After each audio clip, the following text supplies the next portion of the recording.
400 here, and today we have to choose the right parts for the GTA 5 and high settings. So we make the video in 1 week ago on best gaming PC on for under $400, and this setup, we made in the $400 is good for GTA 5 in normal settings and a little bit high settings.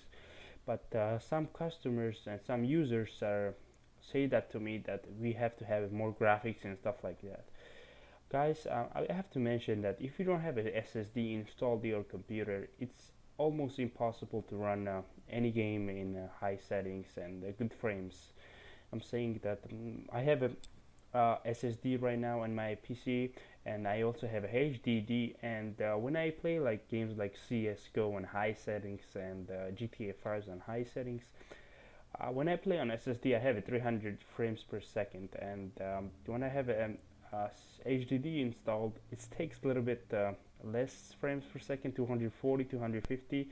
Not big difference, but it's still something. And in this case, we have people telling me that this has to be graphics card issue. No, it's nothing with the graphics card. A graphics card, GTX 1050 Ti is the best graphics card at the moment.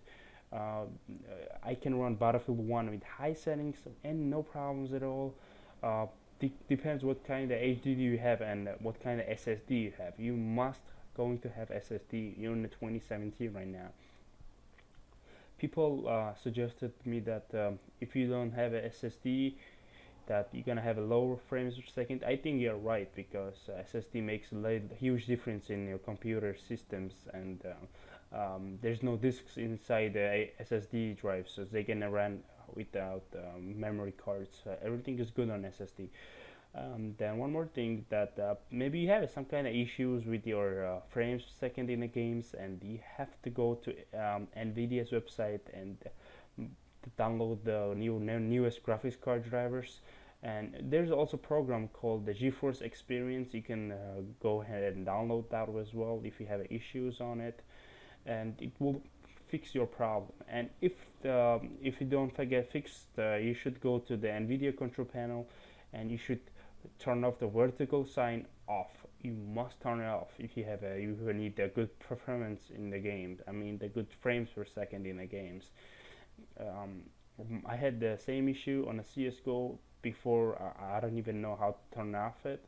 Now I know how to shut it down. So yeah, so you must turn off the vertical sign off, and then a control panel. Maybe some of you have MDA and Radeon graphics card.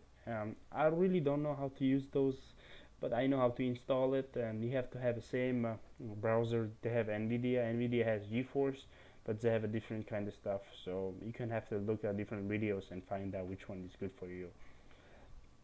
And this one is it, guys. If you don't have a good SSD, you cannot run these games in high settings, and maybe load time takes more than what do you expect. For example, Battlefield 1, at this point I can go to server in about 50 seconds or 40 seconds. With the regular SSD drives, I need the minimum 15 minutes to enter the game. That's the huge difference for you guys. So I'm gonna wrap up the video right now, and hope this video helps you guys. And please subscribe and comment me if you have any questions. Sorry for my language there with problems. Yeah, I know, but thanks for watching, and I'll see you in my next one. Thank you so much.